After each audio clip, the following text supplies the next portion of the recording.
prosperity of our country as well as theirs. But while the anti-American, anti-freedom forces in our hemisphere are really being defeated at the ballot box, they're not giving up. On the contrary, they are aggressively trying to sow chaos, including through violence. All you have to do is look at what they are doing right now in Bolivia. The region also is confronting external malign influences, most notably the PRC, who are not happy about what you and President Trump are accomplishing in partnership with pro-American allies. They're ratcheting up the pressure and will continue to fight back in what is now really contested space that America has ignored way, way too long. The Trump administration is transforming the world in bold and durable ways, and as chairman of this subcommittee, I intend to provide the resources you need to ensure we can double down on our wins and continue to support freedom and security throughout the hemisphere and beyond. However, we don't need to increase top-line funding to do this. In fact, our FY27 bill, reduces spending by $2.7 billion from the enacted level. That is in addition to the $12 billion in responsible cuts to funding that this committee has delivered since 2023, because the greatest long-term threat to our country's stability and security is our debt. So with less funding, this bill does more. I want to repeat that. This bill does more for our national security.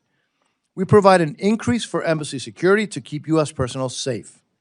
We increase foreign military financing and international narcotics control and law enforcement to ensure our partners and allies around the world have the best equipment and training to advance our shared security. I would note that your budget request in two of these areas, embassy security and counter-narcotics and law enforcement, is greatly improved from the FY26 request by seeking levels that more accurately reflect the needs that we see today, especially to carry out President's national security strategy, the President's national security strategy. In the coming years, I look forward to examining more comprehensive budget requests that will support the ambitious and critical foreign policy goals of this historic president. Now, however, I think we both agree that it's not only just how much you spend, it's how the funding is actually spent. As you know well, Mr. Secretary, an America First policy requires careful strategic consideration of how to spend American tax dollars abroad. To that end, our bill maintains the requirement for you, Mr. Secretary, to consider, prior to providing funds, the voting practice of other countries at the United Nations. It also requires an assessment of cooperation on other issues of importance to the United States, such as migration issues, opposing foreign adversaries, and burden sharing, among others. These are all areas of focus where I believe the Department has achieved notable success, and I look forward to discussing them further with you, Mr. Secretary. To support a policy of peace through strength, the committee recommendation for fiscal year 2027 once again supports allies and partners of the United States while countering adversaries and those countries and non-state actors that support our adversaries. Our bill includes steadfast support for our great ally Israel by providing $3.3 billion in foreign military financing, consistent with the U.S.-Israel Memorandum of Understanding, and it maintains critical support for Egypt and Jordan. With respect to confronting adversaries, the United States has been in nearly continuous conflict with the Islamic Republic of Iran since its founding in 1979. For almost 5 decades, Iranians have endured repression, violence, and torture at the hands of the evil Iranian regime, a regime that exports terrorism and brutally suppresses dissent at home and attacks the United States and our allies. Mr. Secretary, last week, Mr. Secretary, on Mike Codell, we visited the site of the AMIA bombing in Buenos Aires, where in 1994, Iran's just terrorist proxy Hezbollah attacked a Jewish center in Argentina, killing 85 people and injuring over 300.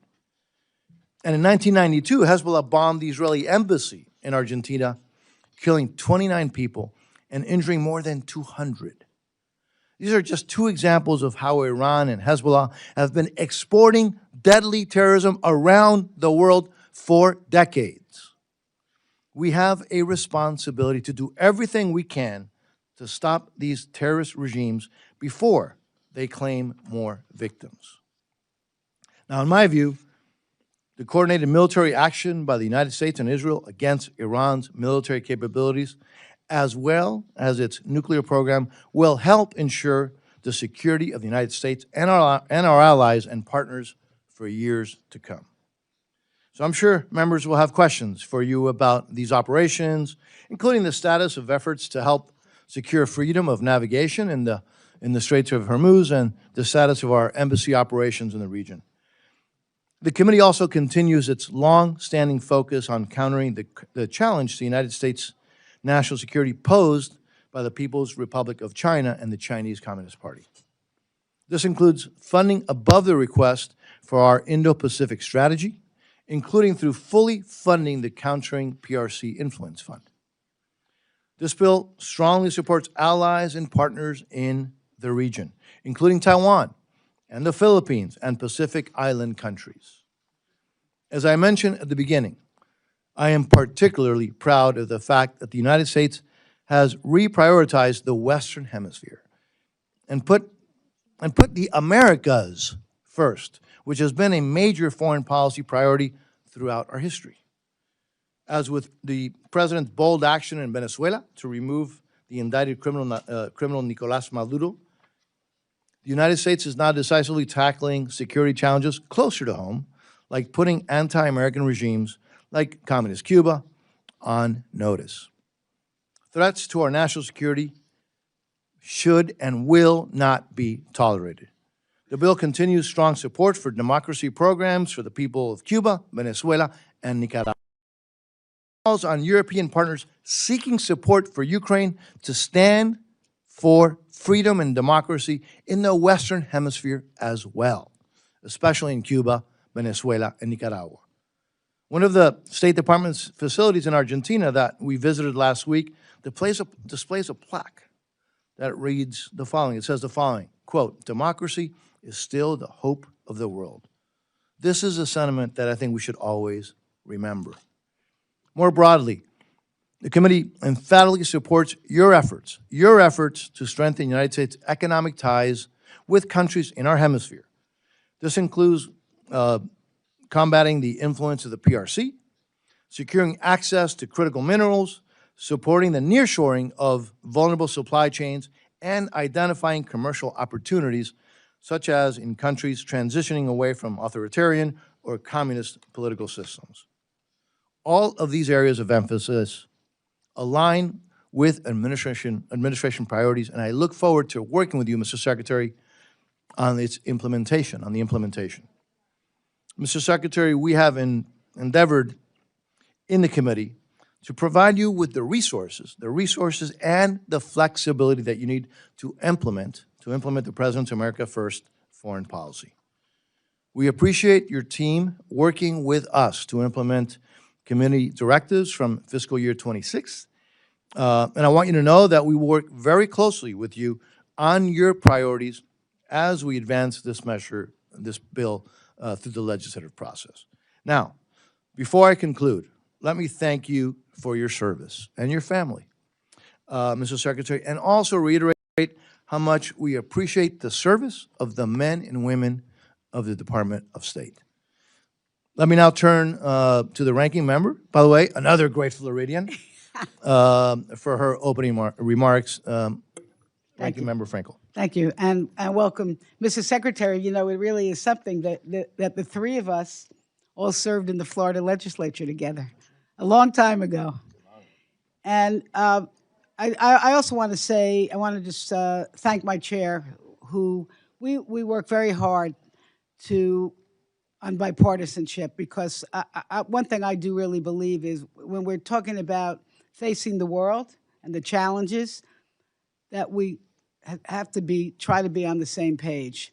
Now, we do have some differences of opinion, which I will talk about today. And I also want to say, Secretary, I saw you this morning, your testimony. This is a very rigorous day for you, and we see you all over the world. And I thank you for your service. I may not agree with everything you say or do, but I have a lot of respect for the time and commitment that you put into your job. On the budget, I'm not going to talk that much about the budget. I really, the comments I have are really going to be on what's going on in the State Department from our point of view, the Democrats' point of view. We do have a couple of missing members I want people to know, because it's primary day in some of the states in this country, and so they're out actually in their reelection. It's not that they didn't want to see you. I just want to say on this budget, last year we worked out, I think, I didn't like the top lines. I think we could have had more money, but the fact is we did come up with a bipartisan agreement. This year, our budget passed here only on Republican support. For us, things were missing, like our paying our dues to the UN, family planning for the women of the world, human rights. We think we have to do a better job on that. And I hope as our budget goes through, we can get together on those points. But at the core of this hearing is about whether America leads or retreats, whether we prevent crises or wait for them to become catastrophes, and whether we preserve the diplomatic, development, and humanitarian tools that makes and will make America safer, stronger, and more prosperous. Mr. Secretary, when you started your tenure at the State Department, I was honored to attend your welcome. I will tell you that I thought you were there with me, right? Or I was there with you. We were together. We were together with a lot of other people. And I would just say this, your remarks were inspiring. And I left very, very hopeful about your commitment to democracy and American leadership. And then what happened? Doge came in with Elon Musk. I'm not going to go through the litany of names, came in with what I think was an insidious sledgehammer. Because we have witnessed the devastating consequences of the devastation and dismantling of USAID, the terminating of critical health and development programs, and forcing thousands of experienced public servants out of government. And the consequences are not hypothetical. People living in some of the world's most vulnerable countries, places facing poverty, conflict, hunger, and weak health systems that have long relied on American partnership and leadership, places like Sudan, Haiti, Ethiopia, are losing access to health care. Families are going hungry, humanitarian crises are deepening, and Americans' influence is shrinking as our adversaries are expanding theirs, AKA, of course, China. In just 1 year, Mr. Secretary, these cuts have contributed to more than 750,000 deaths worldwide, roughly 88 lives every hour. Malaria is surging. HIV treatment programs have been disrupted. Health centers have been closed. We hear reports from countries like Haiti, the Democratic Republic of Congo, Bangladesh, and Jordan, where cuts to family planning have forced more than 1,400 clinics to shut their doors, leaving an estimated 9 million women without care and contributing to increases in hemorrhage, infection, unsafe abortion, and preventable death. These are the mothers of the children, the spouses that we expect to be taking care of families. Experts warned us we're on track for millions more preventable deaths by 2030. And meanwhile, a dangerous Ebola outbreak in the Democratic Republic of the Congo is spreading rapidly, making it harder to contain by the administration's decision to cut funding to the World Health Organization, which has resulted in their staff cuts. And now, This is a good one or a bad one. At the direction of the vaccine conspiracy theorists, also known as Robert F. Kennedy Jr., the Secretary of Health and Human Services, this administration is continuing to withhold funds from Gavi, the Vaccine Alliance. And this is an organization which has helped save more than 20 million lives since 2000, immunized more than 1 billion children, strengthened health systems in some of the world's poorest countries, and help prevent the outbreaks of the deadly diseases such as measles, polio, pneumonia, retrovirus, and yellow fever, stopping them from becoming global threats. And now the administration has dramatically expanded the global gag rule, which was in many ways a killer to women, but now to conditioning vast swaths of non-military assistance on ideological requirements unrelated to the mission of foreign aid. And this will disproportionately affect the LGBT community. We should not let ideology get in the way of protecting human rights. At the same time, an understaffed and weakened State Department is expected to absorb the full scope of America's diplomatic, development, and humanitarian responsibilities while operating under restrictive, politically driven directives that often bypass congressional intent. And boy, has that been happening. We were promised that the State Department's reorganization would empower regional bureaus and strengthen American leadership. We do not see that happening. We were told that congressional directed programs would continue. Instead, priorities that Congress has funded and mandated, including food security, clean water, education, and women's empowerment, have been sidelined with little transparency and no clear implementation. And the reality is simple. Too few people are being asked to do too much without the expertise needed to succeed. More than 100 ambassadorial positions remain vacant, including many in Africa, a continent that will be home to 1/4 of the world's population by 2050. And meanwhile, many of our most experienced developmental technical experts, they've been pushed out, leaving an already overwhelmed State Department staff to fill the gap, because it seems to us that the American appears more focused on short-term transaction than long-term stability. And we are now seeing, and this is shocking, we are seeing life-saving assistance treated as leverage, only offering countries to agree to unrelated demands involving trade, deportations, and critical minerals to get the resources they need for their population to thrive. That's not partnership. I call it coercion. And, around the world, the humanitarian crisis continues. The war with Iran has now entered its 13th week. The Strait of Hormuz, I'm not telling you anything you don't know, remains largely closed, disrupting energy markets and the movement of fertilizer, not just oil, fertilizer, food, and humanitarian supplies. And these consequences are not only felt abroad, but also, of course, here at home, especially to our farmers. So in communities where America assistance was once promoted, stability, where we promoted stability and opportunity, new research is already showing an increased instability and a conflict following the abrupt dismantling of USAID programs with no substitute. At the United Nations, the United States is increasingly absent from critical discussions on human rights, democracy, and women's empowerment. And even as we expect the international community to support our priorities, while we fail to meet our own commitments. That's getting back to our 2027 budget. We need to pay our dues.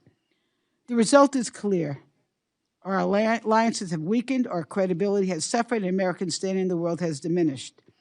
We need a State Department and an international affairs budget that reasserts American leadership, honors our commitments, supports those in need, and advances a foreign policy that makes our nation safer, stronger, and more prosperous, because we know this. When people say, well, what is in it to us? Well, you know what? When people abroad, when they are educated, when the children are educated, when they're not hungry, when they're healthy, there's less opportunity for disruption and chaos and wanting to join terrorist organizations. I can tell you this, and I've said this before. I'm not really bragging, okay, but this is how my son was a United States Marine. He's back home, thank goodness. But he served in Iraq and Afghanistan. He would be the first one to tell you, and I'll be the first one to tell you, that most Americans would rather prevent war than send our sons and daughters to fight them. And that's why soft power matters. That's why what we're doing in this budget matters. That's why what, Mr. Rubio, what you're doing at the State Department should matter. Diplomacy prevents conflicts before they erupt. Diplomacy, not bombs and bullets. Diplomacy. A global health program stop outbreaks before they reach our shores. Development reduces the desperation that fuels extremism. And strong alliance ensure that we do not face threats alone. That's how America leads. That's how America stays safe. And unfortunately, it seems to me, it's my opinion and some others, the administration has abandoned that proven strategy. And Mr. Secretary, really, and I say this in good spirit because in the end, I hope we can come together on our budget. And I hope you'll share today with this committee how the United States intends to meet today's global challenges without sacrificing the diplomatic, development, and humanitarian tools that have long advanced our interests. And we'll look forward to your testimony and to the questions of my colleagues. And with that, Mr. Chair, I yield back. I thank the ranking member. And by the way, having a member of the U.S. military in your family is a very good reason to brag. All right. Absolutely. Okay. So we'll now yield to the ranking member of the Appropriations Committee, Ms. DeLaura, for her opening statements. You're recognized, ma'am. Thank you very much, Mr. Chairman, and thank you, Ranking Member Frankel, for the recognition. And I want to just say welcome, Mr. Secretary, and look forward to your testimony and questions.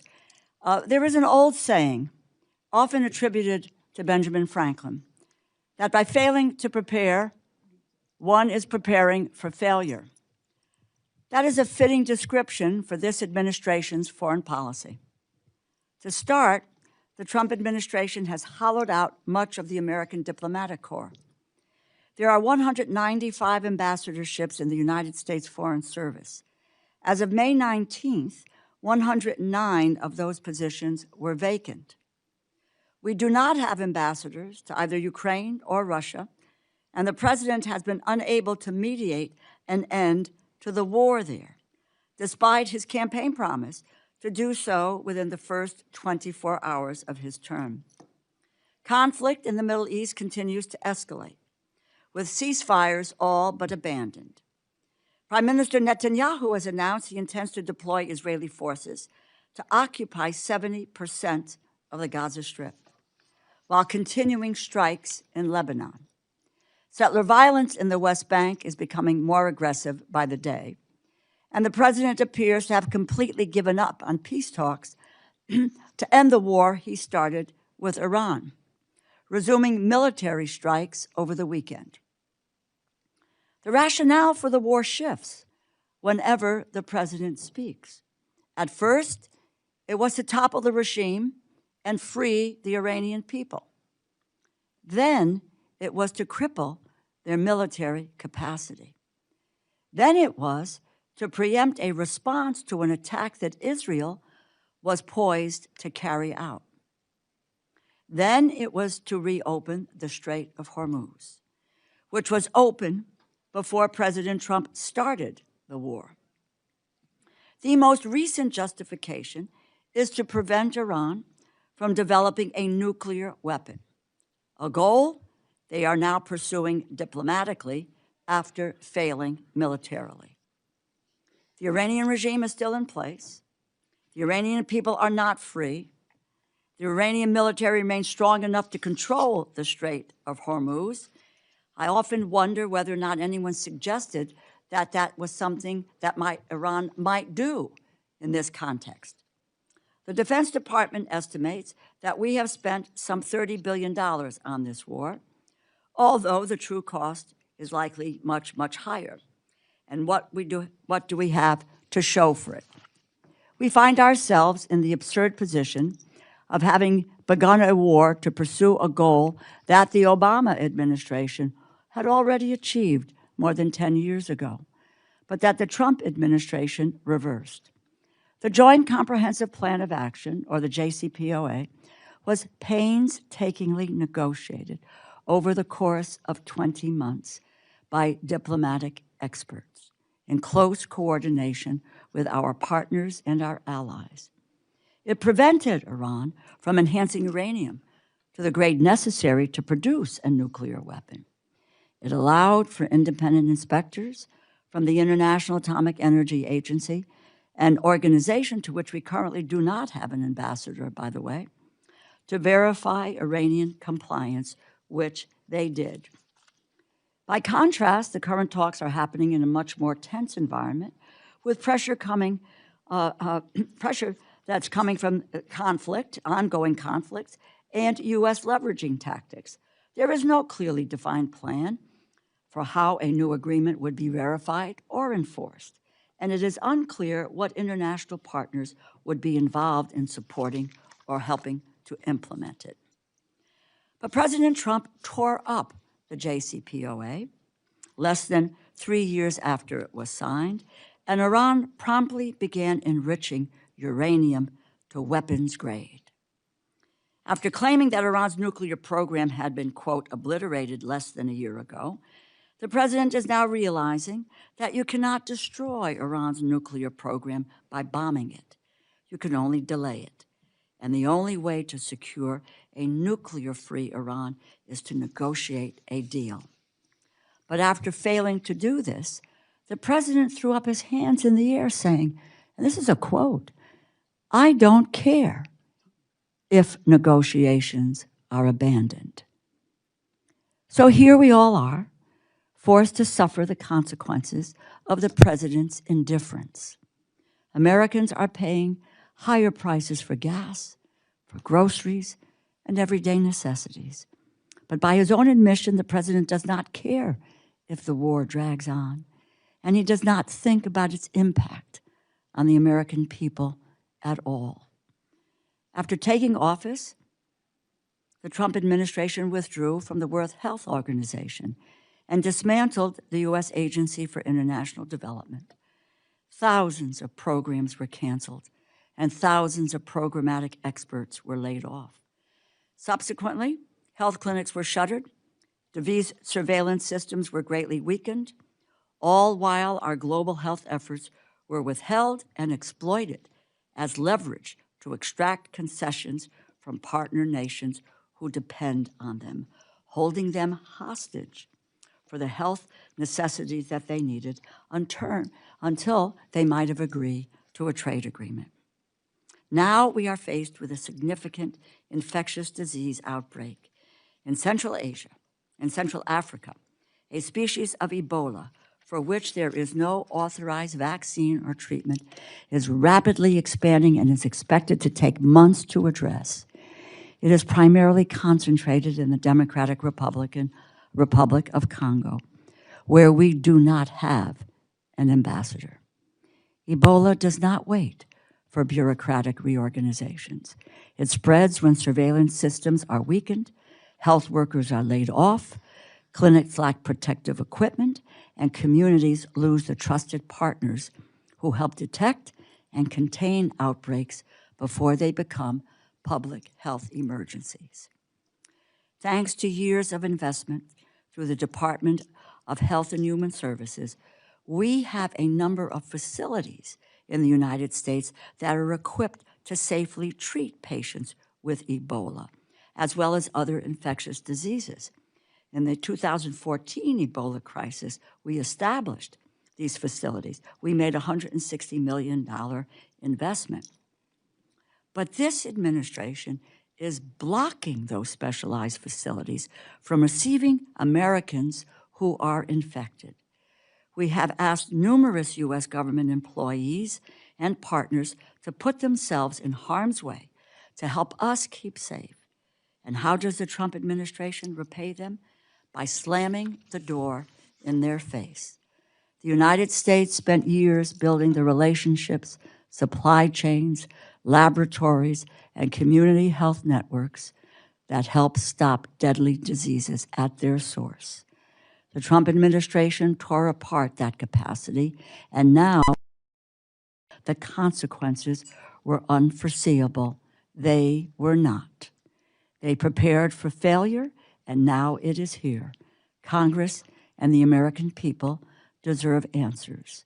Secretary Rubio, thank you for taking the time to appear before this committee today. We look forward to hearing your testimony and getting some answers to our questions. I thank you, and I yield back. I thank the ranking member. Secretary Rubio, your full written statement will be placed in the record. As you know, please feel free to summarize your testimony. And again, thank you for being here. You're now recognized, sir. Thank you. Thanks for having me here today. I think I'm going to skip the long opening. You have it in writing. I'll just do a couple brief points.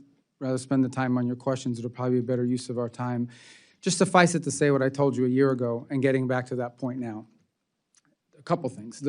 In terms of U.S. foreign policy. Stop supporting Israel! Stop supporting Israel! Israel committed a genocide in Palestine. It's still ongoing. And now they're committing another genocide in Lebanon. And what are you doing? You're serving Israel! Stop serving Israel! All right. The core of our, is that, can continue now? All right.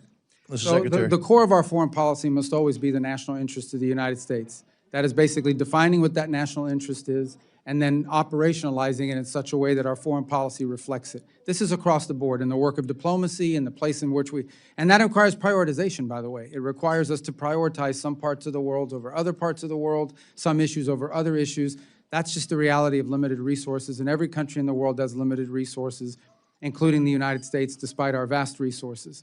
The second is in terms of how we procure aid and how we provide aid. We are still the world's largest aid provider, and I mean by far, like there isn't a close second. But we don't want aid to solely be judged by how much you spend. We want it to be judged by what its results are. And I think we can talk about it today, but there are a couple points that I would raise that I think are very promising. The first is we've now entered in the global health strategy over 32 health compacts with countries around the world. And these health compacts basically are, the countries that are signing them love it. Not just because they're getting the resources, but because we're investing in their domestic resources.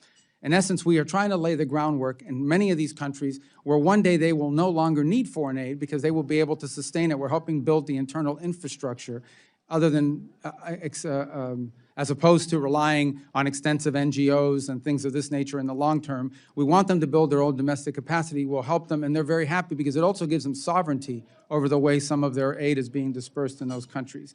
Likewise with humanitarian assistance. One of the great success stories of the last year is we are able, in a time of disaster, to respond faster than we were responding under previous administrations and organizations, and with much more effectively. Jamaica is a great example. They had a hurricane in the Caribbean. Jamaica was heavily impacted. We were able to respond very quickly and very effectively. The same has been the case in a couple of typhoons, and we're doing it now with Ebola, where we were able to program upwards of over $200 million very quickly in responding to it, down to the point of being able to, even through diplomatic means, establish a facility in Kenya for any Americans that are infected as an observation post for Americans.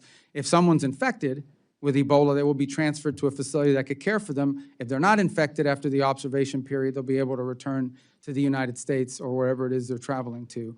But we've also provided assistance to the individual or partners that we have at the UN and in other places in providing aid immediately. So I would say that today, foreign aid has become more nimble, more responsive. It's operating faster because of some of the flexibility that you've given us to respond, but also more creative. And that's particularly true in the global health strategy. We can talk more in depth later on about some of the arrangements that we've made with international organizations. As an example, the Global Fund, and our ability to meet our commitments to them. We've worked very closely with them. They're very, very happy with the way we've outlined our contributions to the Global Fund. I think there's a statement today from the UN and OCHA on the work that we've done with them and the ability to provide them the funds and resources necessary to carry out their mission.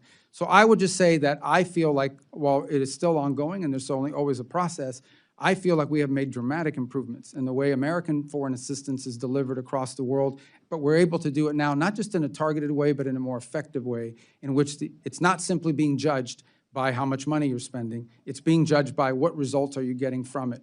And there'll be more to talk about in the field of PEPFAR, and otherwise, if you want to ask about those, I'll find a way to work it in. But I don't want to take any more time. I want to get to your questions, so thanks for having me. Well, thank you, Mr. Secretary. And for the members, I'll call on members based on seniority of those present when the hearing was called to order, and as always, going alternating between each side. Each member will have 5 minutes for questions and responses. I anticipate that we'll have enough time for 2 rounds. So let me begin, Mr. Secretary. Mr. Secretary, if a country is a U.S. designated state sponsor of terrorism and ordered its Air Force to shoot down unarmed U.S. civilian aircraft in international waters and kidnapped and held hostage a U.S. humanitarian aid worker and harbored terrorists and fugitives from U.S. justice and closely is allies with another state sponsor of terrorism, which is Iran, and provided intelligence and security support to the narco-trafficking, anti-American Maduro regime in Venezuela, and was found smuggling hundreds of tons of weapons material to North Korea, and repeatedly welcomes Russian spy and warships, and encourages thousands of their nationals to deploy to Russia to fight on Russia's side in Ukraine, and is currently giving China access to spy facilities with signal intelligence capabilities, and furthermore orchestrates an extensive espionage network against the United States, and has over 300 military drones within reach of U.S. territory, including U.S. military installations and nuclear facilities. Would you consider a country like that as a threat to the national security interests of the United States? Yeah, and I think you're describing Cuba, and that's absolutely the case. But I think one more point I would make is all of these violent Marxist, left-wing, radical terrorist groups that operate in many countries have destabilized Colombia, for example, for years, and others, all found their seed money from Cuba as well. They sponsored these groups all around the region, and part of the region is still paying the price for the rise of those groups, particularly, the FARC elements that have now spun off and are actually carrying out violence as we speak in Colombia. Yeah, and I hear that from heads of state throughout Latin America, the impact that continues to have, the threat to their security, to democracies, and to our national security. Let me shift again also to the Western Hemisphere on Venezuela. We know what happened. This fugitive of U.S. law is now in U.S. custody, and that we thank the Secretary, you and the Secretary of War, and in particular the President for his leadership on that. You have laid out what I believe is a clear 3-phase plan for Venezuela: stability first, and then recovery, and then transition. Where are we in that process, and are we still on track? Yeah, first I think it's important to remind, I think tomorrow will mark the 5-month. I know 3 years ago, 7 years ago, 5 months ago, that's how long we've been into this process. So let me say, Venezuela is not today where we hope it will be for the peoples of Venezuela's sake, but it is on a trajectory that I think is a very positive one if it continues, and it has to continue. As you said, our first priority was stabilization. We did not want to see mass migration. We did not want to see a civil war. We did not want to see societal breakdown, and that required working to the extent possible and wise with existing institutions, not to preserve them or to perpetuate them, but to ensure that we didn't have systemic breakdown. The second is recovery, which is the phase I would argue we are primarily in right now, and that is the ability to recover their economic vibrancy, to allow small businesses to develop and the like. And part of that is ensuring that the wealth of that country, which is primarily through mineral resources and energy resources, are going to help the people of Venezuela directly. And that's what you see through the Treasury blocked account, is that the money that they're generating from these oil sales is being driven to pay for things like salaries and to buy medical equipment, and things that are beneficial to the people, not being pilfered and used as side hustles to help, cronies. Obviously, more work remains to be done. Ultimately, and other things that need to happen, ultimately, the answer in Venezuela is a free and fair democratic election, because it's not just the right thing, it also is necessary in order for them to be able to attract the kind of investment that they want. In order for it to be a long-term and investable place that can attract the kind of capital and interest and normalize the way their economy works, they will need to have a government that is legitimately in place through elections. But you have to create the conditions for that. Those conditions include free and open media. We've seen independent journalism operating again in Venezuela. That's been a positive. You need to give space and time for political parties to organize and prepare them, position themselves to participate in those elections. You need a new electoral council, because they're the ones that are going to be counting the votes and ensuring that the vote is legitimate. All that work is ongoing. There are multiple areas of cooperation with the interim authority, some of which are not publicly discussed. In the proper setting we could, that have been very positive. And I also think, for talking about diplomacy, we now have an embassy open there with Americans on the ground every single day, interacting with the business community, with American businesses that are interested in coming in, with members of the interim government, and also members of the opposition. So I think we're making good progress. We're not where we need to be, but we're only 5 months in, and I think it's important to remember that, because this will take some time. We're dealing with 16, 18 years of a system, and reversing that responsibly will take some time, but we're moving in that direction, I think, in a good pace. Thank you, Mr. Secretary. The ranking member, Ms. Frankel. You're recognized. First, just very quickly, Iran's proxies have been the cause of so much human suffering, not just in Israel, but around the world. Of course, Hamas was responsible for the attack on Israel. We see Hezbollah shooting rockets into Israel, but other parts of the world. Question is, are billions of dollars or any funding going to go back to Iran so that they can resume to fund their proxies as a result of the deal that you are talking about? Well, first of all, the deal that we are talking about, or the deal that you've seen reported in the media, is a dynamic situation, because the first thing, sort of what needs to happen at the front end is they want us to lift our blockade so they can get their ships to market. That isn't going to happen unless they open the straits. So that's the first thing. The second thing that has to happen related to the first is they have to agree to enter into negotiations that are on very specific topics, which they have not been willing to do in the past. Number one, they have to agree to negotiate on the issue of no enrichment. Number two is they have to be willing to agree to dispose of the... I don't mean to... I know, but it's going to get to your point, I promise. Please, okay. The second thing is that they have to agree on the issue of the highly enriched uranium. Now, what you're asking about is, what about sanctions relief or frozen funds and assets? So let's begin by saying that this regime, as you have rightfully pointed out, even despite sanctions, even despite all the pressure, have found a way to funnel money and resources to these proxy groups. What's being discussed is, what do they get in exchange? What nuclear sanctions that have been on them do they get in exchange for compliance, for the reason, if they comply with the reasons why those sanctions were put in the first place? All of that will be condition-based, meaning no, there's not going to be some sort of advanced signing bonus or good faith front. I mean, really, my question is the administration contemplating returning money to Iran so that they can continue to fund these proxies, all that are hurting millions of people? Yeah, well, if the money is going to fund the proxies, then it won't be returned to them, obviously. I think the question you're really asking is, what concessions are you willing to make in a negotiation? There are specific sanctions. Some of them are congressional, some of them are UN, and some of them are from the executive branch. But there are specific sanctions that are in place related directly to their nuclear program. All right, well, let me just... That's why they were put in place in the first place. We're taking back my time. I would just say this. I would urge this administration not to give money to Iran to continue the work of their proxies. But let me move right on, because I want to talk to you about what's actually happening at the State Department. USAID was dismantled. They did so much of the development work, humanitarian work around this world. You told us that the regional bureaus and embassies were going to do the work. We have sent directives from Congress to the State Department, and for example, millions for education, for agricultural capacity, for water and sanitation. How would our directives getting to these regional bureaus and to the diplomats? And when you have 100 plus missing diplomats, who's getting our directives and what are they doing with them? Well, first of all, I think 100-something missing, what you're saying is the unfilled ambassadorial posts.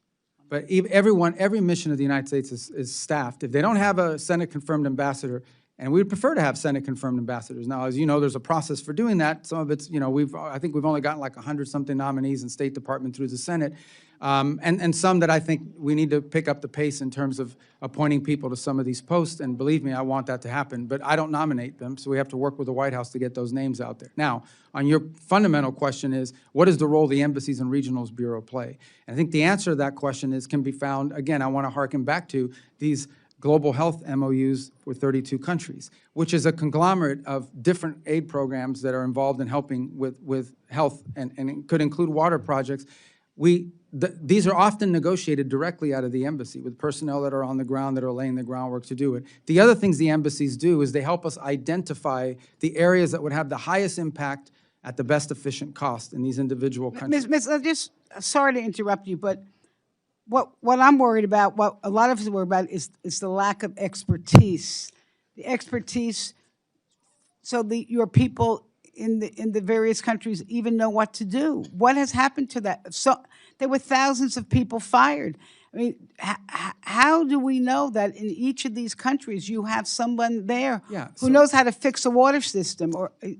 Well, first of all, I think that we would ideally do in every one of these cases that we would be partnering with the local government, with the domestic government, with our host nation, to ensure that we're relying on do this work. And our job, it depends on the country. And that's the unique part of the way we approach this. You could do a bucket and you can say, this is money for X. And it has to work exactly the same all over the world. Or you could do it the way we're doing, which is understanding that a health MOU with one country maybe look very different than what a health MOU looks like in another country. And then we would have to hire or add, depending on the contract, whether it's an international partner or others, if necessary, the expertise for implementation. But the key to the front end of it is identifying what those unique opportunities are, because I can tell you, going through the 32 MOUs, they are all different. And Mr. Secretary, I can tell you this, that because of whatever the lag time, the lack of expertise right now, there are literally thousands and thousands of people dying. I know there's. I don't. By the way, I just don't agree with that number. But Mr. Chair, just one question. And we'll have another round. Okay. We'll have another round. One more thing. This is very important. All right. We have. She is a Floridian. I'm going to have to give her. I understand. No, we have heard. First of all, this country right now has a immigration policy which is an abomination. We're taking innocent people who have committed no crimes off the street, and we are sending them to countries, some of them that they have no connection to, and we are hearing that the State Department is out there making deals with foreign countries and saying, if you want to get development funds or health care or humanitarian funds, you must take X amount of deportees. And Mr. Secretary, you're going to have to answer that relatively quickly because we're way past time. I don't know where you've heard that from. We have certainly negotiated third country agreements with multiple countries around the world, but none of them are under threat. In some cases, for example, they have said, well, we'll do this for you but we have some costs associated with assuming this responsibility, and we provided them funds to deal with that. But I can't recall of a single instance, I don't know who's reporting this to you, where we're basically threatening a country that we're going to never deal with them again if they don't help us. But obviously, we are friendly and help, but this is the way diplomacy should work. Honestly, let's be frank. We are going to reward those that are good to the United States. We're not going to be as friendly to places that are not furthering our national interests. For a long time, this has been going on. There are countries around the world where we were spending millions and millions of dollars, and they vote with us, against us, 99% of the time at the UN, and all the commercial contracts are with China. But yet we're funding their entire healthcare system. Look, I think that's a legitimate thing to say, hold on a second, does this make sense? All right, let's move on, and we've given the ranking member, because she is the ranking member, and she's my friend and partner, way over time, and thank you, Mr. Secretary, for indulgence. Speaking of now, the Vice Chairman of the subcommittee is recognized. Mr. Edwards. Thank you, Mr. Chairman. Mr. Secretary, thank you so much for being with us. I recall when you were with us about a year ago, you talked about the new focus of the United States State Department. I want you to know that I was privileged to participate last week in the CODEL led by the esteemed Chairman Diaz-Balart to South America, and had the opportunity to witness how effective and how targeted our foreign assistance is being used to, in your words, to further the interest of America.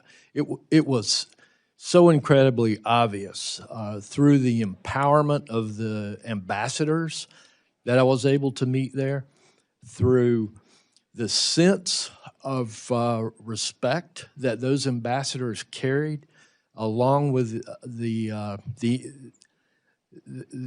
not only the empowerment that they had, but the sense of respect that they had from the people in those countries, almost to the same level as their very own heads of state. And it was so heartening to see your words put into action in those countries. It's truly working. We saw evidence that narco-terrorism is being eliminated. We're saving lives here in America because of that. It was obvious that the influence of China is being diminished, and that the United States is being so much more recognized as not only a military and economic strength, but as that soft power that I continue to hear members here on this panel speak of. And so I just commend you and the administration for the work that you're doing. I got to witness it firsthand, and I appreciate the chairman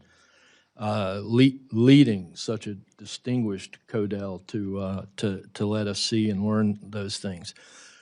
One of the things that you spoke about a year ago was recognizing America's humanitarian responsibility in countries like this. And I've had a number of organizations, the NGOs, that are charged with administering humanitarian assistance.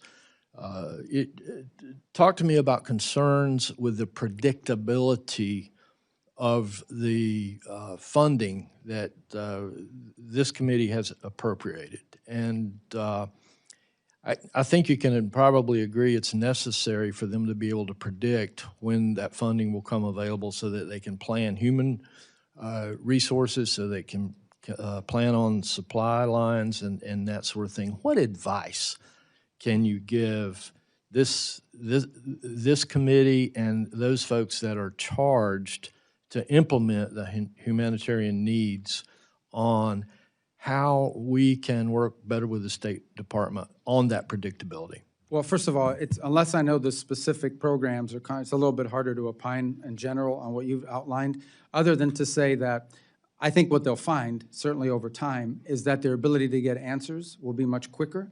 Now, we still have an obligation and a due diligence requirement in any contract we award, any grant, any monies we obligate. We have to make sure the money's being spent on what it's supposed to be spent on. We have to make sure that it's being dispersed at an appropriate rate and that we're getting a result for it.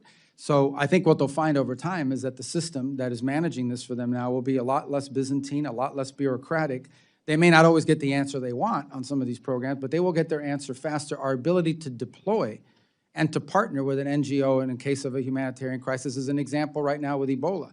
I mean, that is something that has required us to ramp up opportunities to keep it, constrained and ultimately to help deal with it. And we have partnered with Samaritan's Purse. We have partnered with some others who are involved, and some international organizations as well. And our ability to deploy and quickly provide the funding for that, more of a sort of an acute event as opposed to a chronic one, is better than it used to be. We are responding much faster than it was in the traditional system. And the more legacy projects, I think what they'll find over time is once this becomes systemized year and year, they'll become more familiar with our systems, and they'll find that certainty that they need in terms of planning and so forth.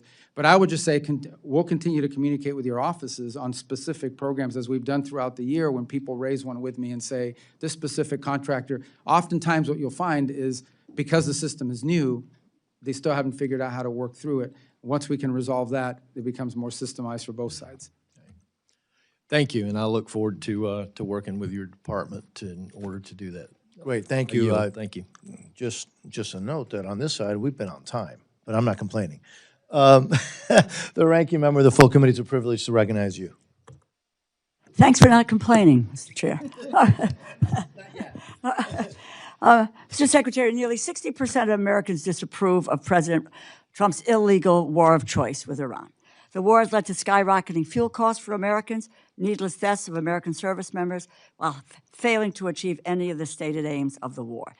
In the meantime, it seems that the Trump administration seems to have forgotten all about the crisis in Gaza.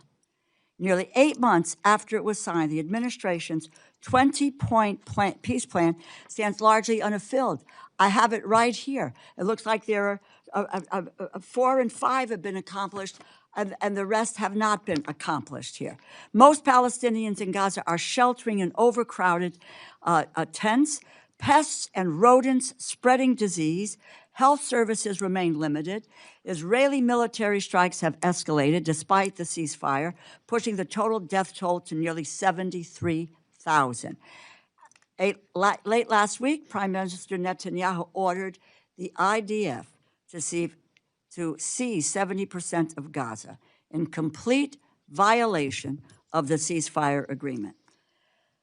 Mr. Secretary, the State Department must take the lead for the U.S. implementing the President's 20-point plan. What is the status of implementation? What progress should we expect to see in the next few weeks? What is your response to Prime Minister Netanyahu's directive? You're talking on Gaza? Yes. Yes, okay. So, well, because you started out talking about Iran. So let me just, first let me just say I disagree with... I said in the meantime, the Trump administration seems to have forgotten about the crisis in Gaza. No, no one's forgotten about it. I think luckily there's not active combat operations happening of the kind that we saw a few months ago, but it's still a challenge that we're going to work through. I just wanted to correct the record for a second. You said we had not achieved our stated aim, and I know you went through it in your opening statement. No, if you don't mind, I have a limited time for questioning, Mr. Secretary. No, but you gave My a long question, introduction, and then everyone can answer some of these things? No, They just well, get I to want to sit get there? to Gaza. I want to get to the 20-point plan, which is what my question is about implementing gave a the speech 20-point first. plan. What is the status of implementation? What progress do we see in the next few weeks? What is your response it. to So- Prime Minister Netanyahu's directive? Let me first start with the status. We are now at a phase where we should be having or want to have an international stabilization force that goes in and provides the security. This requires the demilitarization of Hamas, which right now they have not been willing to meet the conditions necessary. By the way, it's not just the United States that's complaining about it. Many of our partners in the region are pressuring Hamas to enter the demilitarization phase. So there will be no progress with the 20-point plan unless there is a demilitarized Hamas. Well, there are Is that other correct? elements of the 20-point plan that are ongoing. As an example, the plan for reconstruction and economic development and the donors that are coming forward to fund it, that continues to move forward and develop. It's just you can't implement it. No one's going to invest money in Hamas, in Gaza, until Hamas is demilitarized, because they know there's going to be another war. These They're 20 points were to be moving, I would think, and moving along with various phases of implementation as we go along here. In terms of also humanitarian aid, it is all laid out, but as I said, there are only 2 that have been apparently implemented. No. That is with 72 hours of the hostages will be released. So Netanyahu's directive, IDF seize 70% of Gaza. Just your view, because I need to move on. Yeah, our view of it is, I think those comments he made last week in an appearance that he did somewhere, we have a plan, it doesn't call for that. And at the end of the day, we understand that what we want, and I think what the Israelis would ultimately want, is a Gaza that is governed by a non-Hamas. So you have no opinion people- on the IDF seizing 70% Well, of he made that Gaza. statement, but that's Well, not but you- part of this plan. This plan doesn't call for that. What this plan calls for, and it's what we're committed to carrying out, is that But the there people has of been Gaza no are governed by- implementation of the plan. Well, that the people of Gaza are governed let by me a just- technocratic Palestinian government, a Palestinian... Please, Mr. Secretary. No, we but go you're round asking and me round. questions. You're not letting me answer. Yes, you are answering them. No, you're not answering them because you don't have answers. But you don't let me finish. Let me just say this. And first of all, you talked earlier in your comments about humanitarian assistance and how quickly it's going out. Quite frankly, that hasn't really happened in Gaza. Commercial, not just commercial, humanitarian aid going in. Let me just talk about That's the false. humanitarian assistance. That's a false statement. I have to It's correct not you a on false that. It's not. statement. We spent hundreds of millions of dollars in humanitarian aid in Gaza already. And that includes through the World Food Program and other organizations. You know, I've talked to Cindy McCain at World Food about the situation, the humanitarian crisis in Gaza. So have I. And the food I and talk to her all the hunger, time. and In it's fact, I met not with her a there. month ago, and she It's would not disagree there. with you. Let me just continue on. Humanitarian situation in Gaza worsens. At the same time, the Israeli government has ramped up its pursuit of a de facto annexation of the West Bank. Oslo Accords have been torn up. Demolition orders for Palestinian villages are on the rise. Incidents of settler violence have surged with no accountability, and the construction of settlements and outposts continues at a rapid speed. From May 12th to May 18th, Palestinians faced more than 50 attacks by settlers across the West Bank, including arson attacks that damaged a mosque, homes, farmland, and vehicles. The UN Office for Coordination of Humanitarian Affairs has documented an average of 6 such attacks per day. The Israeli government has begun proceedings to demolish the Palestinian community of Khan al-Ahmar, just east of Jerusalem, as part of its goal of constructing settlements along the E1 corridor, which would bisect the West Bank, foreclose the possibility of a continuous Palestinian state. Mr. Secretary, do you believe that the situation in the West Bank is one that leads to greater cooperation between Israelis and Palestinians, or will create conditions for a two-state solution and promote Israel's two-state solution, in my view, will promote Israel's long-term? As the president has stated clearly and repeatedly, he is not in favor of these changes or this changes in the status in the West Bank, that it potentially complicates our ability to work out the deal in Gaza as thank well. you. And the president's been consistent. He has said this multiple times, and we've shared that with our Israeli counterparts as well. And what are we doing to deal with settler violence? We will the do West that on Bank. the, if that's all right, we'll do that on the second round. Fine. Because we're way over. Thank you very much. No, Mr. thank you. Chairman. Thank the ranking Thank you. member. Thank you.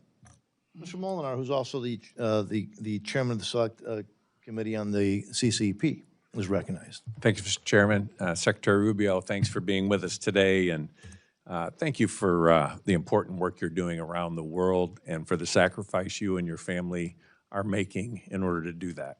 We appreciate it. Also, just want to say my apologies for the young gentleman from the CCP-funded Code Pink who interrupted your opening statement. I want to go right into some questions about the CCP. I wonder if you could characterize China's support for Iran, military or otherwise. Okay, well, it's an important question. I think, let me start with this point. I don't think the Chinese have publicly said and repeatedly said and told us in our visit as well, they are not in favor of what Iran is doing in the Straits. They are opposed to that, as is virtually every country in the world, some obviously more open than others, but they've stated that point. I would say that China has not provided any assistance to Iran that in any way impeded our operations or ability to operate. They clearly have had a previous relationship, and you can see that in some of the military equipment that they have is certainly of Chinese origin, and likewise. But we have seen no signs in the short term that during this situation, that anything they've been providing them has in any way changed the dynamic in the battlefield, and I think they've been quite cautious about engaging themselves in it. That said, we would like to see their help at the United Nations. We have a resolution right now. It has the highest number of co-sponsors of any resolution ever proposed before the Security Council that would, create authorities to deal with what's happening in the Straits. And unfortunately, the Chinese continue to threaten a veto of it. So if, in fact, they are against the closure of the Straits, they should be endorsing this, or at a minimum, abstaining and not using a veto of it. The Russians are another matter, of course. They're vehemently opposed to that resolution for a variety of different reasons. But I would say that as time goes on, the Chinese economy will begin to be negatively impacted by what the Iranians are doing for two reasons. The first is because the concept of a tolling system sounds intriguing. The reality of it is very hard to implement. And in fact, you saw a Chinese destined vessel attacked and hit 2 weeks ago by the Iranians. And the second is because if you, for an export-driven economy like China, to have countries around the world's ability to purchase diminish as more of that goes towards fuel, that will begin to have an impact on their exports as well. So I think China, in the short to long term, should have, and we've made this point to the Chinese, have a vested interest as well in ensuring that Iran stop its activity. Thank you. There was a media report recently that Iran may have used a Chinese missile to shoot down a U.S. fighter jet. Are you familiar with that report? That report, I can't comment on the specific technology that they use. Suffice it to say that, look, they do own Chinese systems. They own some Russian systems, and they've developed some native systems, especially in the drone technology. But I don't know specifically of that. I mean, I'd have to refer you to the Department of War. I would hate to comment on something and give you a misleading answer. Thank you. During the recent China summit, I was thankful President Trump raised the issue of China's prisoners of conscience, and the President indicated that Xi Jinping is seriously considering the release of Pastor Ezra Jin, and I know this is something you care deeply about. Have there been any tangible follow-ups or indications regarding this case or others like Jimmy Lai since the summit? Well, first of all, on Jimmy Lai, the President's raised it twice. He raised it once when we met in South Korea, late last year, October, whenever that was, raised it again during this visit. Pastor Jin is obviously a more recent case, and it was also raised in the meeting. And I don't want to do anything to jeopardize his status or what's working, other than to say that I'm cautiously optimistic that we could potentially find a positive resolution to his case. And those talks and that communication is ongoing. But sometimes with these things, they work better when they just happen. And so I don't want to say anything publicly that could undermine or harm that effort in any way, but be clear that we have raised that, and it is a priority for us. Thank you. As you know, in Michigan, we're proud to have a large Chaldean community, many of whom are still having deep family and religious ties to Iraq. Iraq's Christian communities, particularly Chaldean Christians, have faced years of displacement, economic hardship, security threats in the Nineveh Plain and surrounding areas. How is the administration supporting religious minorities, including Iraq's Chaldean community? Well, as you know, they're just recently forming a new government with a new prime minister.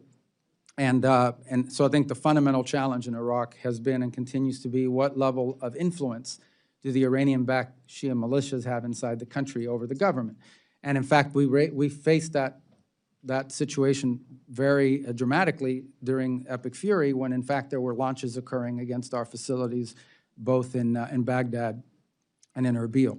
So it would be raised within the context of our relationship with the new prime minister. We want to give him a chance to be successful, but we also want to give him a chance to be responsive to the issues that we've raised, including the issues just outlined about, unfortunately, a much smaller Christian community than it was there 25, 30, 40 years ago, but still nonetheless facing very difficult circumstances.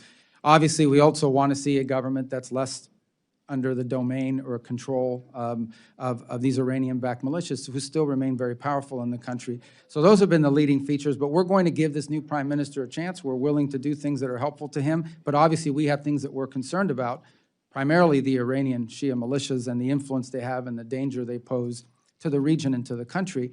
But related to that is the issue you raised, and that is these minority communities inside of Iraq who have faced oppression now for the better part of 20 years and have seen their numbers in areas diminish as more and more people have left the region. But it is a priority, and we do raise it because we think it's important for a sort of a diverse nation like Iraq, for every segment of society to have not just representation, but to feel safe and respected inside the country. It is a feature of our talks with them. Thank you. Thank you, Mr. Chairman. Thank you. Ms. Meng, you're recognized. Thank you, Mr. Secretary, for being here.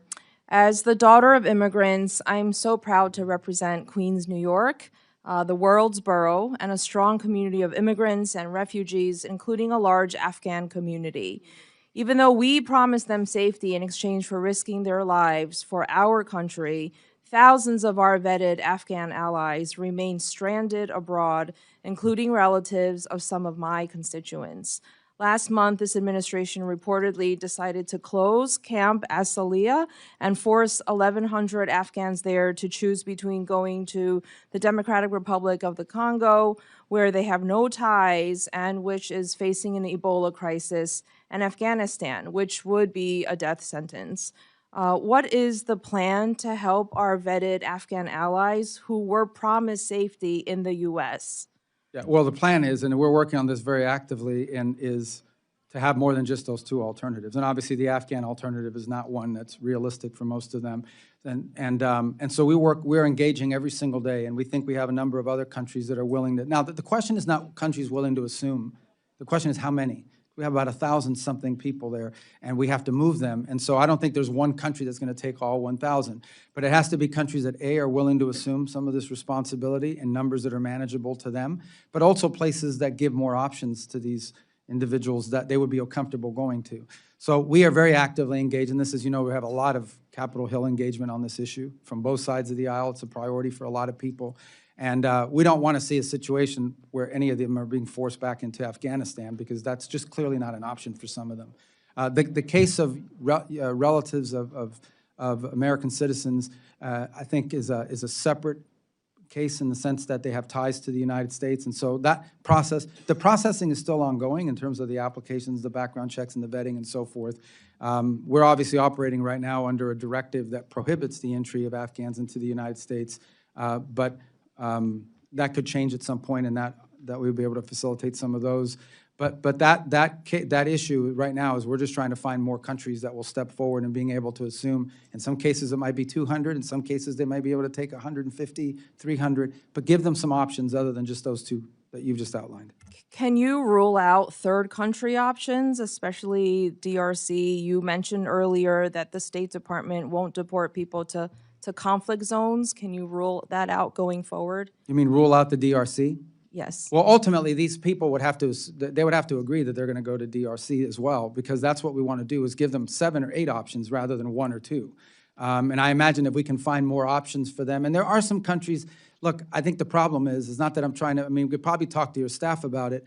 A lot of these countries are in nascent talks with us about their willingness to assume some of these people, but they don't want me announcing it at a hearing, because then they have, newspaper and media going crazy in their country about what does this all mean. But I can tell you that I know of at least 5 other countries that we have spoken to that seem at least open to the idea of assuming some number of these refugees. We'd like to get these people more than just 5 options, maybe 5 or 6 or 7. Are they conflict zones? Can we rule out deporting people to conflict zones? Well, I don't remember all 5 or 6 of them, but I don't think that any of them would be conflict zones, is my recollection. Thank you. At the same time, we are stranding our Afghan allies. We are rolling out the red carpet for white Afrikaners from South Africa, even though we've completely stopped resettlement of other vetted refugees. The president recently approved 17,500 spots for Afrikaners and none for any other refugee from anywhere else in the world. Can I ask what your standards and justification for issuing only refugee slots for them? Well, first of all, the United States, over the last 4 years before the president returned to office, assumed upwards of 15 to 20 million people that entered our country through a variety of methods. So our immigration policies must always ultimately be geared by the national interest of the United States. And in an era where we're already dealing with 15 to 20 million people that have entered the country in a mass migration event in such a short period of time, adding to that number in the short term would make no sense, in our view, from the national interest, hence the freeze on refugee admission. The case you point to is a very specific one, probably a time-limited one, and that is we have gauged that there is real interest from a unique subset of who would be interested to coming in the United States and who we assess have a high likelihood of rapid assimilation and success in our society, and hence this program was created. Now, that's not a program that's going to exist in perpetuity. It's a program that's designed to the fact that we are seeing the demand. We are seeing applications from South Africa of people willing to enter the United States, and we think this is a group of potential refugees. So our Afghan allies are refugees. They have been vetted, 1,100 versus this new 17,000. But it's more than just vetting. We're also trying to determine, again, this is the immigration policy of the United States. Like everything we do has to be geared by the national interest. And it is in our national interest, if we are allowing people to enter our country, be people that can quickly assimilate into society and be successful. And Why not become can't public they charges. assimilate into society? Yeah, a background I've check is been not to the their same as centers in assimilation. my district in Queens. Well, They have assimilated and contribute and pay taxes. Yeah, but we've already assumed a lot of Afghan refugees. As you said, you have them in your district. We've already assumed a large number in the past. The point is that the general policy has been to limit the entry of refugees from all over the world and then to create the special track because of a unique circumstance in the short term of a high demand from a number of immigrants that we have determined if they pass the vetting and the checking, we very quickly assimilate and contribute to our society. That's what our, by the way, that's what our immigration policy should always be about, is what's good for the country. I think it's important for America to keep our promise as well, in the interest of national security, our word to our global allies, to people who we made a promise to. 1,100 versus 17,000, 1,100 vetted allies who already helped this country. I think they should be given consideration and not sent to conflict zones. And I think, Thank that, you, I don't Ayuba. know if, Mr. Secretary, you want to, and you've already answered, do you want to say anything else? No, I mean, we talked about the point and the decision that was made. Yep. Mr. Alford, you're recognized, sir. Well, thank you, Chair. Thank you, Ranking Member and the Ranker for our full committee. I do want to recognize you, Mr. Chairman, for the great work that you've done to help rein in the spending while still protecting America's national security interests around the world. Last year, Chairman Diaz-Balart delivered a 16% reduction from fiscal year 25 enacted levels, nearly $9.3 billion in savings, without compromising support of our closest allies or weakening our posture on the world stage. This fiscal year, the committee built on that success with an additional 6% reduction, cutting another $2.69 billion while still maintaining robust funding for Israel, Taiwan, Jordan, Egypt, and critical Indo-Pacific security programs. These reductions, Mr. Secretary, are only possible because of you and your leadership, which has forced partner nations to shoulder more of the burden and make sure that American taxpayers are no longer footing the bill for countries that refuse to meet their obligations and that really aren't on our side to begin with. And so I salute you. Sir, there is a lot of noise in this world. There's noise out in the hallway. There's noise that we've seen on the back row here. And what I'm about to say is not going to make the news because I used to be in the news. I know what makes the news. It's the clips of the loud people, the Code Pinko people, that want to disrupt and yell hateful things to you, sir. But I want you to know that the vast majority of Americans have a lot of respect for you, have a lot of appreciation for what you're doing. You are a stalwart, a resolute rudder in a sea of chaos. And I just want you to know that we appreciate that. Thank you for the job that you're doing. And I do want to talk about Cuba. Chairman Diaz-Balart brought this up. Is Cuba a threat, and how big of a threat is Cuba to the United States of America? Well, I think the fundamental threat is that they are a, first of all, thanks for your nice comments. They should give you more time, too. I would say that Cuba is two things about Cuba. Number one is it's a failed state. I mean, it really is. I mean, the model that they have economic will never work. And it will never work because the country's no longer even controlled by the government there. I mean, the people are under the control of the government, but the country's under the control of a private, I say private, a military-controlled conglomerate that controls about 70% of the GDP of the country, sitting on $18 billion in assets. None of that money transfers over to the Treasury or to be helpful to the Cuban people in any way. Meanwhile, they have power plants that have been failing because of years and years and years of chronic mismanagement and lack of investment. So on the one hand, you have a country that doesn't have money to buy fuel, and on the other hand, you have a country that is sitting on a military conglomerate that has $18 billion in assets, and none of it transfers over to the Cuban people. A lot of people don't realize it, and they're accountable to no one. They are the ones in ultimate control of the country. So what you have now is a failing system. Frankly, I think since 2001, is that 15% of the population of Cuba has left, some to the United States, many to Spain or other different countries around the world. They've lost a lot of human capital as well. So it's on the verge of being a failed state because of their mismanagement and incompetence. And the last straw was they lost free oil. Maduro used to give them free oil. That's really the biggest change since January, is they no longer are getting free oil. And we're not in a world where people are in the business of just giving away oil for free all the time. So they're really struggling with that as well. Now, the second thing I would argue is they are also a base of operation. The Chinese, the Russians operate intelligence collection facilities targeted at the southeastern United States from the island of Cuba. That's well documented. Open source has reported on that repeatedly. They are a country that has long links to all of these many of these transnational ideologically motivated groups in the Western Hemisphere. If you travel extensively in the Western Hemisphere, you will find that behind every disruptive element in their society designed to, for example, overthrow or pressure a pro-American government, there is a Cuban element involved, including, in fact, many of these countries have expelled either the ambassador and/or multiple personnel from the Cuban embassies because of their intelligence and counter and subversive activities inside of their country. And then they have a long history of supporting actual violent groups throughout the region. So all of these things pose a threat to the United States because a failed state that's friendly to our adversaries, 90 miles from our shores, that's a threat. So what are we going to do about it?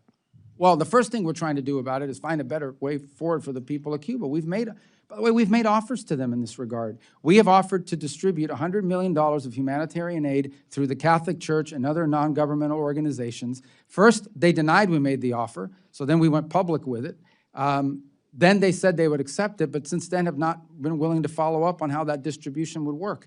We're fine with it as long as it goes to the Cuban people. Because if you distribute it through them, here's what happens. The products wind up on the shelves of the dollar stores controlled by the conglomerate that I just outlined. We know that for a fact. You see the same products, but we've delivered humanitarian aid in Cuba through this mechanism, $3 million after the hurricane that went directly to the Cuban people. In many cases, we wish we had 6 million destined, but only 3 million has been distributed, unfortunately, because they've impeded some of it.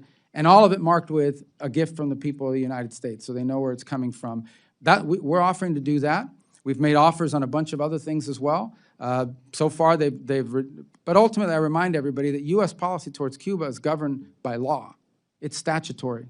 There's statutory requirements for us to change our policies towards Cuba embedded in the law in Helms-Burton that passed in 1996.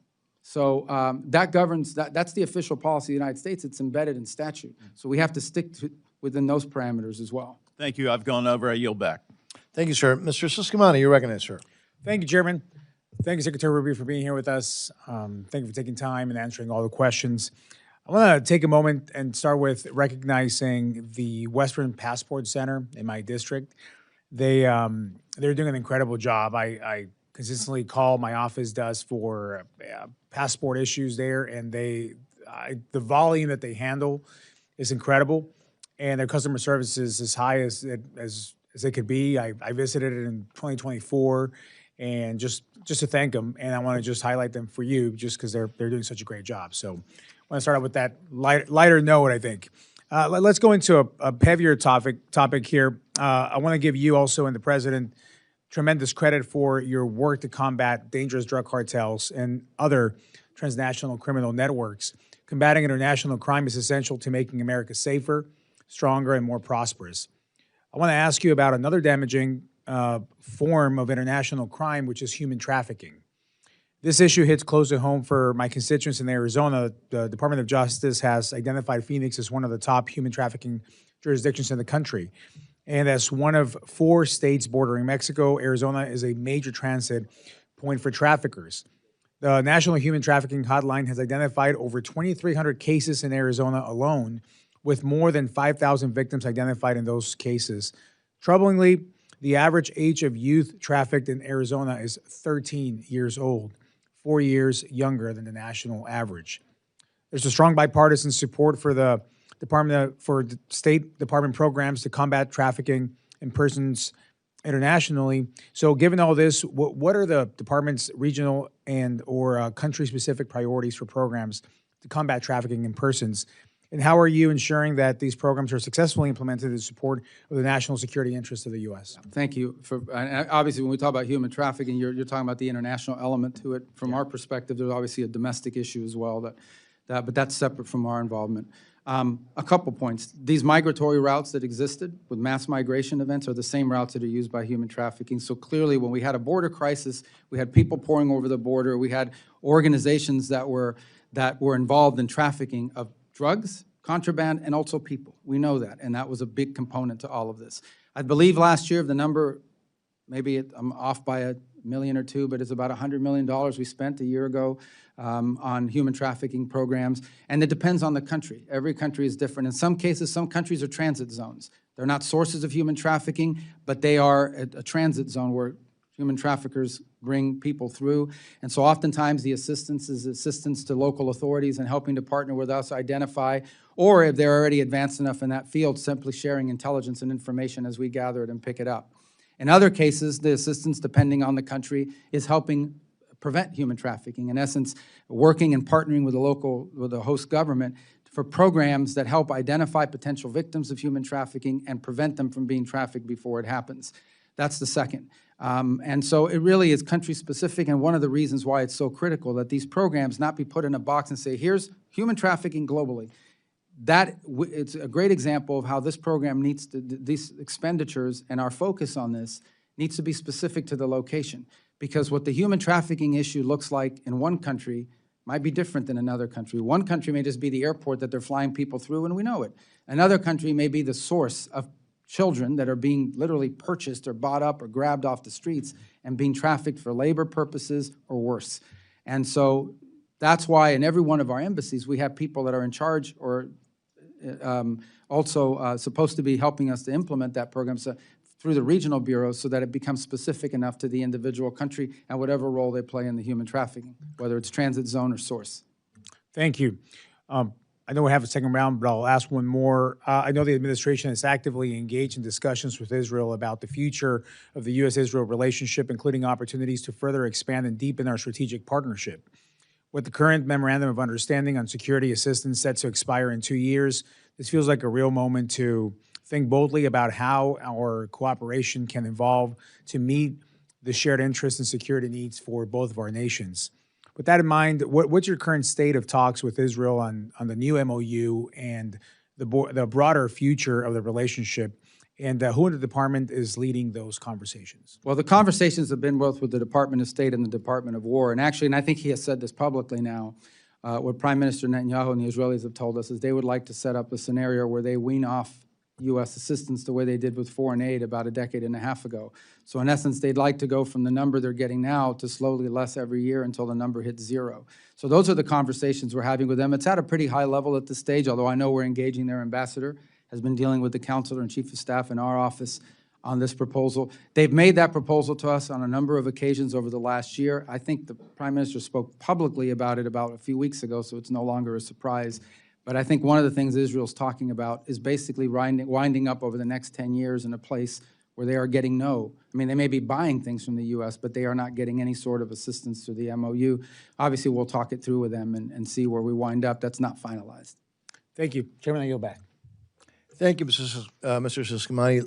So again, thank you, Mr. Secretary. We do have time for a second round, but I am going to hold people to 5 minutes on the second round. We've been pretty flexible, and but we're gonna now limit it to five minutes, and I will start that 5 minutes and try to hold myself, Mr. Secretary, to 5 minutes as an example to the rest. I mentioned in my opening remarks, and you've heard it before, that I just returned from a trip to South America. We saw some really positive things, but we also saw some sobering things regarding Communist China. They've spent decades embedding themselves across the region, frankly, in ports, power infrastructure, communication networks, everywhere. And more recently, Beijing has been aggressively moving to lock up America's critical mineral supply. The chains. And so, again, I think for decades, the United States has looked the other way, or worse. You, however, have begun to turn this around. I saw that firsthand. I mean, I actually saw that. You've aggressively refocused State Department resources and attention on countering China's encroachment in our region. In Argentina, your team signed a critical minerals framework with President Milei's government in February. In Peru, I saw evidence of U.S. pushback at multiple ports. We saw that. I saw that. But this subcommittee wants to support these efforts, which brings me to Paraguay, because, frankly, it's the counterexample that the whole region needs to be looking at. It needs to be emulating. Now, so while neighbors have flipped to Beijing, Paraguay has chosen the United States over Communist China. It's held firm with Taiwan for nearly 70 years and posted the strongest economic growth in South America. You've met with President Peña, and you've been directing State Department attention towards partners who stand with us. You've talked about this in this hearing. It's working. It's really working, but I think we can and should do should do more. What do you need to make sure that this hemisphere continues to see and sees clearly, actually, that choosing America over China actually pays off for their people and for the entire region? Mr. Yeah, I think the first thing, as long as I was served in the Senate for 16 years, everybody said we need to focus more on the Western Hemisphere, just like people say you need to eat more broccoli and more vegetables, but no one ever wants to actually do it. So I'm proud of, at least over the last year and a half, you've seen a more sustained focus on the hemisphere, and it's borne fruit in a couple of ways. Here's the challenge in the region. Not only 20 years of negligence in this regard, but what Chinese efforts in the region have done is twofold. The first is it's resource extraction. So they try to establish for themselves access to critical minerals, mining of any sort, and give themselves these long-term contracts, gain these long-term contracts, and that allow them to extract resources, as they do in Africa and other parts of the world as well. The second is they come in with infrastructure investments, key infrastructure like telecommunications, ports. These are areas we've seen heavy investment in on their part. And when I say investment, I understand oftentimes these come with financing mechanisms that can cause these countries to fall into a debt trap. The third thing they do, frankly, is they come in and they promise to build you an amphitheater or a bridge. They may not do a good job at it, but now you owe them money for it, and then they expect your vote at the United Nations and in international forums as leverage. And the challenge in all of this is that oftentimes a country will come to us and say, we want to build X or we want to expand Y, but the only people showing up are Chinese companies. There are no U.S. companies showing up. There are no American alternatives showing up or Western alternatives showing up. And so part of the challenge that we have is to identify and connect those U.S. alternatives, and not U.S., Western, allied alternatives to what the Chinese are offering, and to make a compelling argument. And this is the important work of our embassies that they've been focused on, and they'll continue to do. So I think continued support for those efforts is important. We have a fund that provides us a little bit of flexibility that we've asked for in our budget requests that will allow us to very quickly act if the opportunity presents itself. And it's not just State Department money. It would allow us to leverage the resources of the Development Finance Corporation in some cases, depending on how the deal works out. But we most definitely want to see alternatives to what the options have been available to these countries in the past have been, in many cases, solely Chinese companies or Chinese-related companies. Yeah, and we heard that everywhere. Now, look, it's going to surprise everybody. I've got 46 seconds, but I'm going to stop now. I know. No, I'm not going to give it to anybody else at the request, but I am going to recognize the ranking member. Thank you, Mr. Secretary, again for being here. I want to talk to you about I'll give you two unhappy questions. I'm unhappy about this. It's about congressional directives and laws that are being ignored. Number one, the women of the world. Women, when they have access to education, capital, jobs, and ability to fully participate in our economy, they lift families out of they strengthen communities, they create more stable societies. When they have a seat at the table in governments and peace negotiations, peace agreements actually last longer and nations are more secure and prosperous.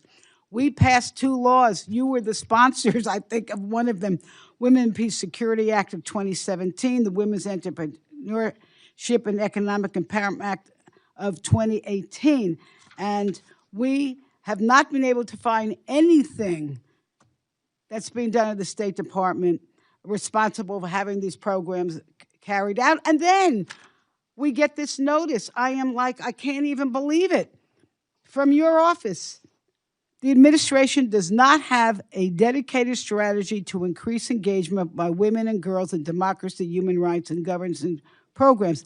This is not acceptable. And it's not only is it not acceptable, it's just wrong. I'm telling you, if you want to have this country, our country, to be safer, more prosperous, more healthy, you have to uplift the women and the girls of this world. I am pledging to work with you to do that, and I hope you will. I want to go on to another point, which is Gavi. We provided the State Department $600 million for Gavi. That is the vaccine alliance that delivers life-saving vaccines and protect children from deadly diseases like measles, malaria, polio, and so forth. It's work has reached nearly half the women's children and has saved over 20 million deaths since the beginning. And now your State Department has not distributed this, or not allowing Gavi to distribute this, because you're waiting for a response from a vaccine conspiracy theorist. I almost put terrorist. Yeah, he's a health terrorist. Robert F. Kennedy. This is so wrong. I just asked you, I think we asked you about this before, to commit to getting these funds out. Can you do that? I mean, first of all, I don't think it's fair to call Secretary Kennedy a terrorist. I mean, he has strong views on health issues, and you may not agree with them, but I think by and large, he's also made a positive contribution to this administration in a variety of fields, whether you agree with it or not. Okay, well, anyway, listen, you know what? But let me talk about Gavi in specific. As you understand, obviously that's been largely a State Department prerogative. In the past, at the direction of the President, we've allowed Secretary Kennedy, we've worked with Secretary Kennedy on his input to get reforms from Gavi. He wants reforms from the organization, and we've been supportive in pushing those reforms. And what I told the committee in the Senate a moment ago is we've now reached the stage, not anything negative towards Secretary Kennedy, where we've now reached the stage where the State Department will become more engaged in making sure we can reach an outcome, because we have to get to an outcome here. Okay, but just to reserve my time, I heard what you said. But we do want the reforms that he supports. All right, well, I don't know what reforms. I can't even imagine this man knows what he's talking about. But the fact is, we need to get these vaccines out. Then I just want to, I do want to just say this, that we're still waiting for reports to Congress on the Women, Peace, and Security Act. I hope you can get that to us. You told us that the regional bureaus have dedicated staff on women. Tell us who to call, because we haven't been able to make any headway on that. And I just want to end with this. Two things I wanted to say. First of all, this ICE is an abomination. And what they're doing, and the immigration policy in this country is an embarrassment. It is inhumane. But it is crazy that you want to let people in from South Africa because they can assimilate, while you're throwing out hundreds of thousands of people who have already assimilated and that are important parts of our economy and family life. Secondly, I just want to end with this. I hope that this administration will have the patience in reaching a diplomatic agreement to keep Iran from obtaining a nuclear weapon. But a trade-off should not be giving them the ability to fund proxy terrorists. And with that, I thank you again for being here, and I yield back. Thank you, and you did. Mr. Edwards. Thank you again, Secretary Rubio. We appreciate that you've had an intense day up here on Capitol Hill, and that more intense here than the Senate, I'll tell you that. And that you've been here to share your thoughts, your philosophies, and you've been so transparent with this subcommittee, even where there are obviously some places that we don't agree. But I again, can't tell you how much I appreciate the focus of the administration abroad. With that, I've just got one question, fairly short. The U.S. Foundation for Natural Security and Counterterrorism was passed into law as the U.S. Foundation for International Conservation at the end of 2024. And as you know, this foundation was created with the understanding that mismanaged, impoverished, and protected areas across the globe can become safe havens for transnational organized crime, drug cartels, and terrorist networks, all core principles that would fit under the America First agenda. However, funds for the foundation, now under the purview of the State Department, launched, and the funding is frozen. And because the foundation's 2-to-1 private-public match, there's about $600 million that could be stabilizing East Africa and the Sahel region, cracking down on illegal Chinese fishing, stopping cartel-driven deforestation in the Amazon with protected area enforcement.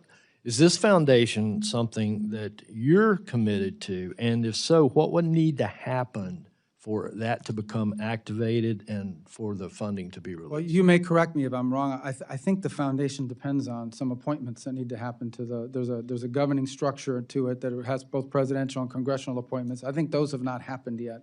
And I know that's probably taken longer as a supporter than you would want it to see happen in others. We can't really activate this until it's stood up, and right now it just hasn't been, the governing structure of it is not in place for a variety of reasons. I would imagine part of it is the change in administration with so much going on.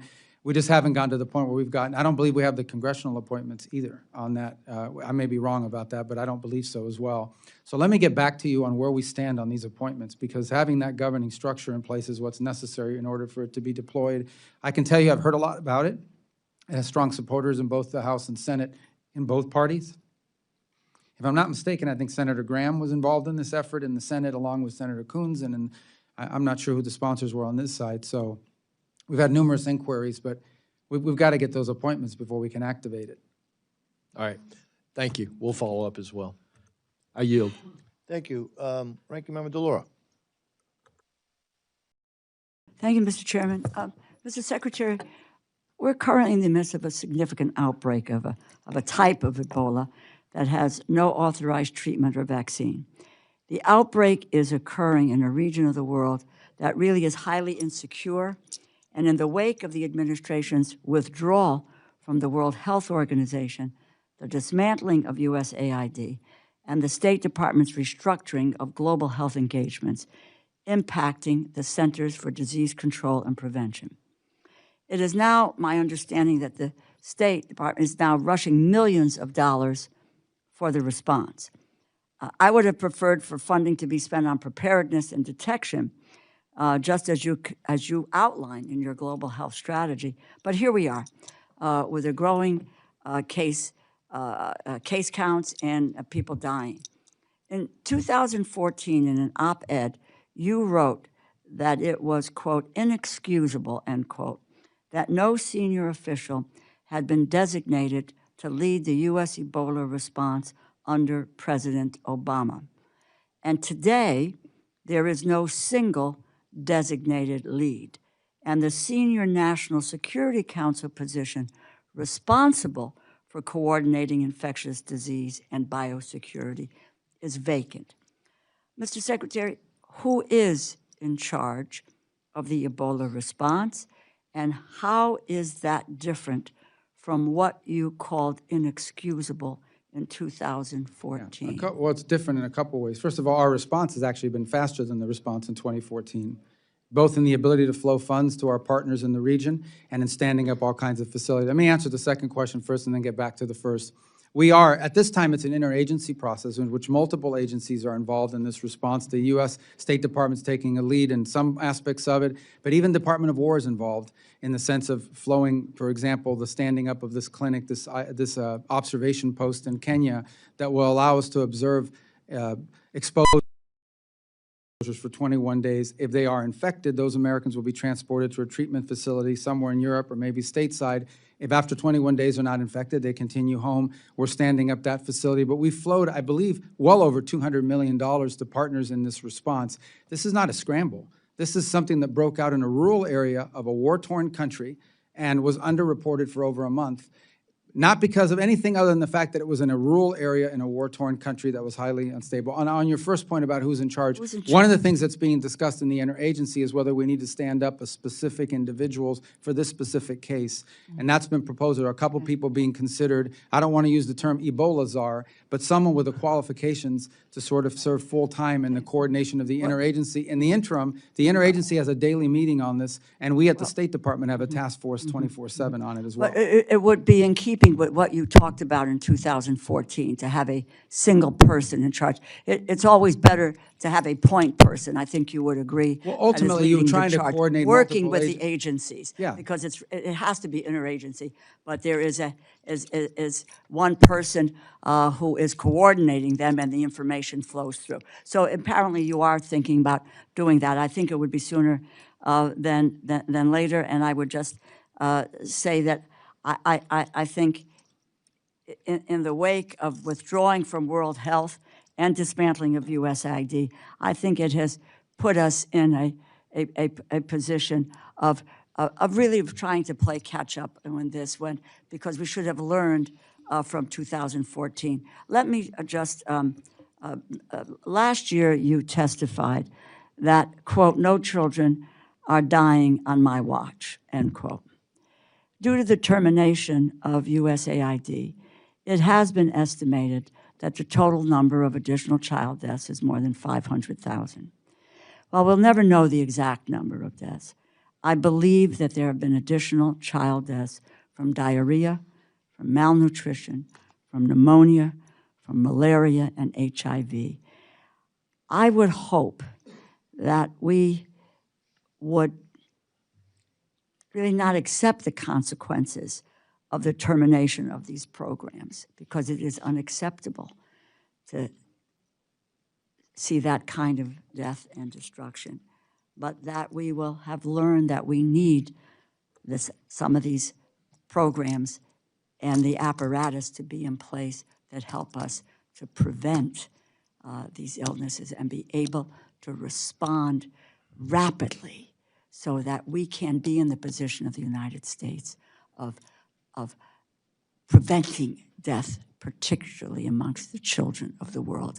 With that, Mr. Chairman, I yield Thank you, back. Ranking Member. And Well, I just say this number keeps getting thrown around. I dispute that. Those numbers are nowhere near reality. That's not reality. That's not a reality that 500,000 Well, I people would are be happy to try to document it, but 700,000 Mr. Chairman, my time has expired. Well, what about my time? Well, Do I get time to that's- respond, or I just have to I listen? think, I think it's fair for him for the Secretary just for a quick response. Mr. Chairman?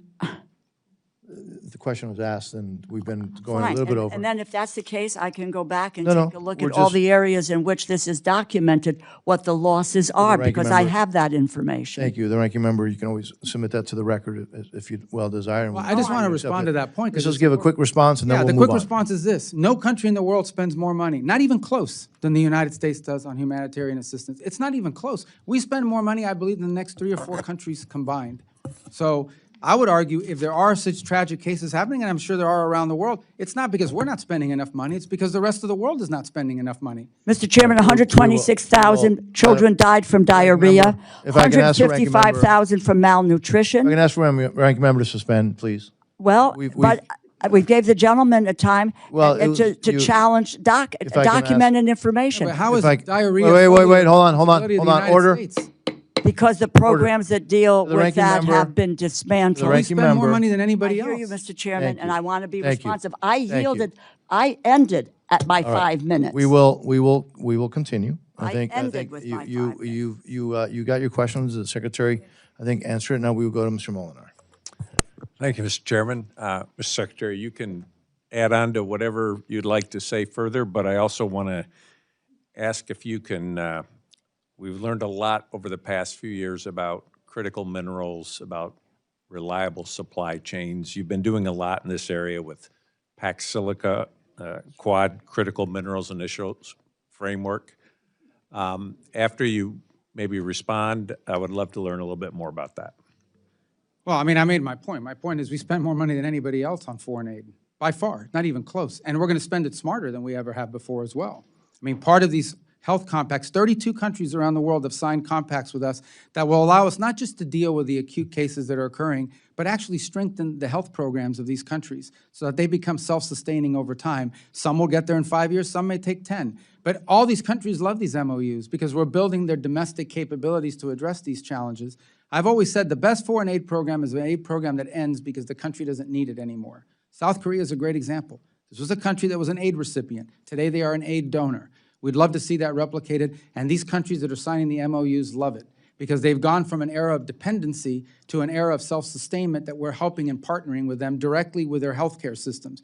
We're not just standing up NGOs that come in from abroad and go into the country and tell them this is what you need to be doing. We are empowering the national health agencies of our partner nations so they can deal with this. Now, on the issue of critical minerals, look, it's an issue of global consensus now. Forget about which country it is. It is not healthy for the global economy, and frankly, it is dangerous for national security and the security of the world to depend on any single country for 90% of anything that's critical to your industrial base, your defense base, your technology base. And so I think there is We hosted Pax Silica, which you mentioned, is a great conglomerate of countries that have signed and cooperating on protecting particularly the supply chains related to artificial intelligence and development in that field, as well as hopefully standards that go associated with it.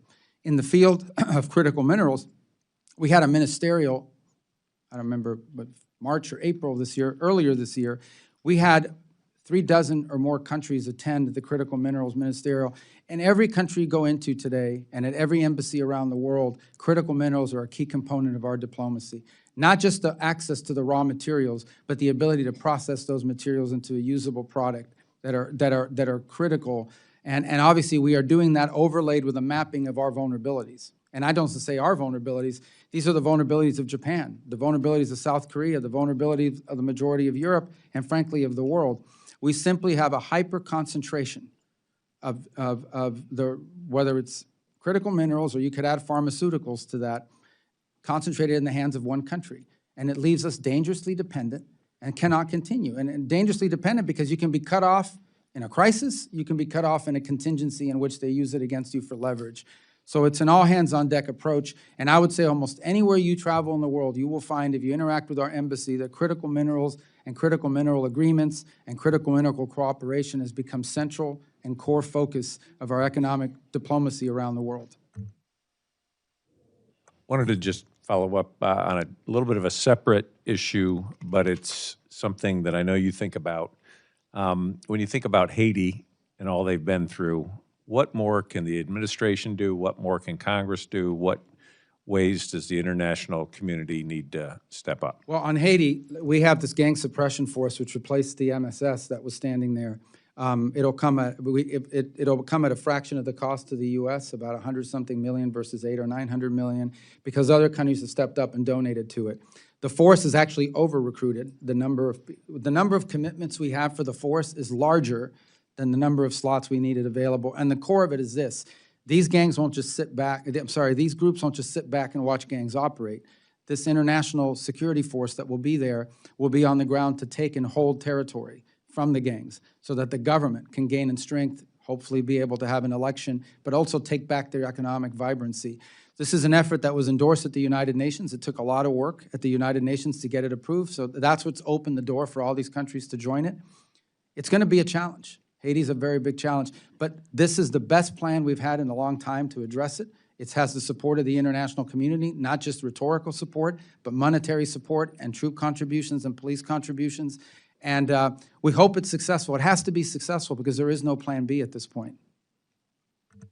Thank you, Mr. Chairman. I yield back. Thank you very much. Ms. Mang, you're recognized. Thank you, Mr. Chairman. Mr. Secretary, this administration has claimed to prioritize curbing waste, fraud, and abuse. But in this department, you've overseen the destruction of over $8 million worth of birth control bought by U.S. taxpayers, even though many organizations have already offered to buy and to distribute them. These are the same birth control methods used by millions of women and girls here in the U.S. If distributed, they could have prevented an estimated 10,000 unsafe abortions and the death of over 700 moms. Your department is attacking them. Earlier this year, 66 of my colleagues and I sent you a letter in January asking about the status of these supplies, but we never got an answer. Secretary Rubio, what is the status of these birth control supplies? We're operating under executive directive not to participate in these programs internationally. The United States is not going to fund this internationally. It's as simple as that. I mean, that's what's happening. But these products already exist. How much have taxpayers spent to keep them in warehouses instead of distributing them? Well, I don't know what it costs to store them in the warehouses per se. I think some of them, as you pointed out, have been disposed of. We're not going to use them.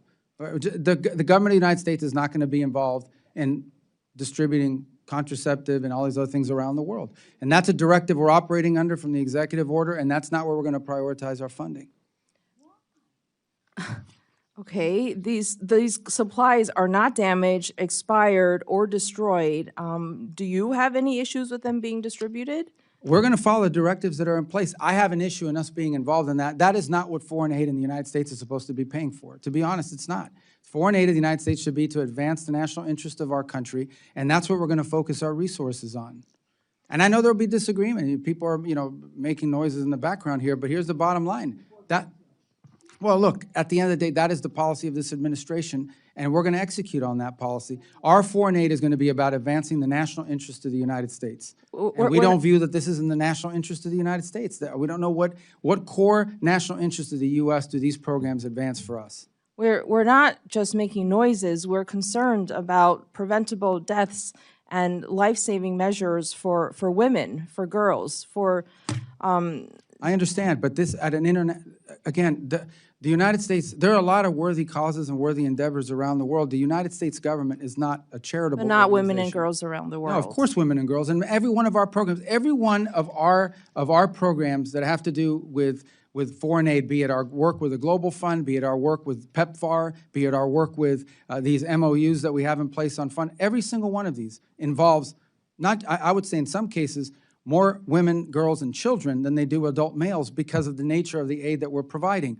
But you're asking about a very specific type of aid. If I could ask, in March, the New York Times reported that Ken Jackson, a senior State Department health official at the time, wrote a memo to OMB Director Vogt on these supplies, including the option to distribute them.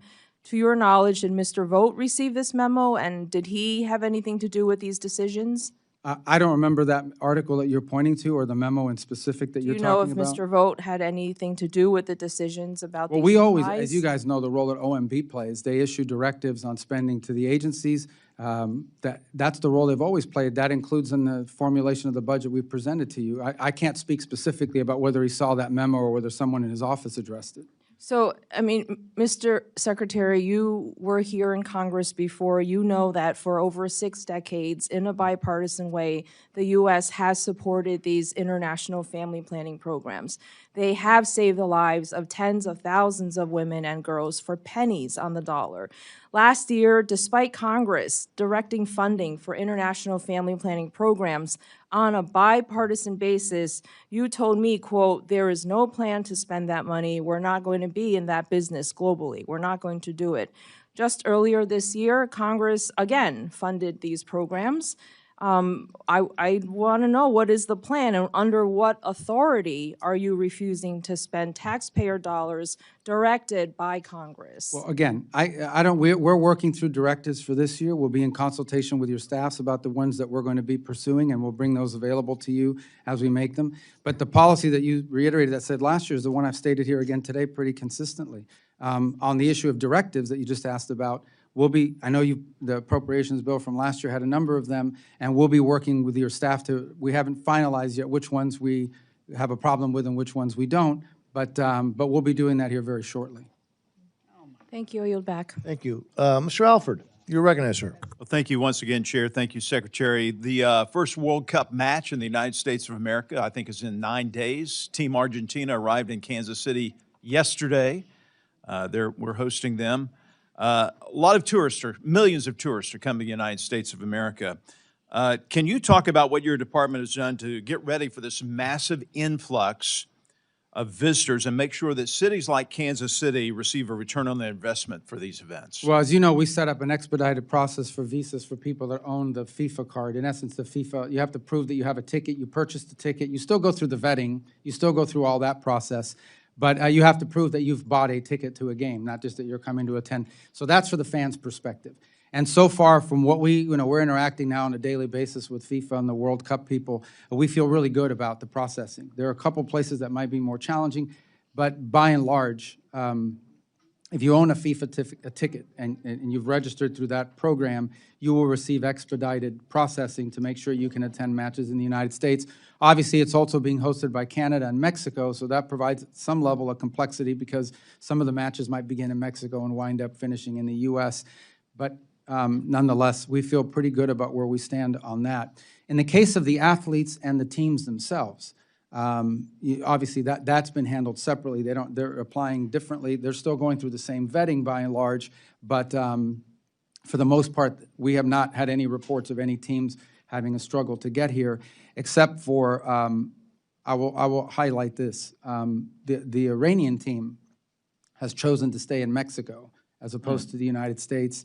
in the beginning of the match. And we have no problem with the athletes, as we stated earlier, or their support staff. But what we're not going to allow is for them to embed in their delegation a bunch of people that we know have nothing to do with athletics and have ties to the IRGC or things of that nature. So we were going to watch that very closely, and we'll continue to watch that very closely. But by and large, I don't anticipate that problem with any other country. I want to end our final moments talking about global media, real hot topic last year. Can you update us on the new broadcasting plans with recent changes to the government's global media investments? How are we reaching people in the communist authoritarian nations? And how have widespread internet outages, for example, in Iran, affected free media from entering into these contested spaces? So while I believe that that program is under the jurisdiction of your committee, we don't entirely, that's an ancillary function to the U.S. State Department. Nonetheless, we have great interest in how it works out because it does have an impact on our diplomacy, on our foreign policy. As you highlighted appropriately, that there was actually an internet outage. It's shut down. The internet was completely shut down in Iran until very recently. It was restarted. So even VPNs wouldn't have worked because you had no access literally to the pipes. They've restarted some limited access to the internet because it was devastating their commercial sector. But it's been problematic. It's been damaging, no doubt about it, and shows you how critical and important it is and why authoritarian regimes are so fearful of it. As you know, recently there was a court order that basically stopped all of the reforms that have been put in place by the previous administrator. So we've had to go back to the drawing board and begin from scratch on rebuilding that global program as a result of that court order. All the decisions that were made by the previous director were also eliminated. Again, we don't control it, but we are involved in giving input and guidance because it does have a direct impact on our ability to conduct diplomacy and on conditions within these countries.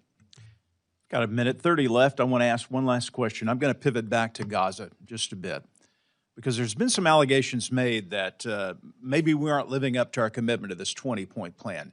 Is the case, sir, not that having to do with Hamas? Hamas was left in place by the previous administration who tied Bibi Netanyahu's hands, refused to let him finish off Hamas, and now we're still having to deal with these terrorists who keep popping up and threatening the people of Gaza who want to get on with their normal life. I mean, at the core is that the issue with Gaza is that our hope is not just for a peace deal. Our hope is for a complete rebuilding of it in a way that's positive, that gives people economic opportunity.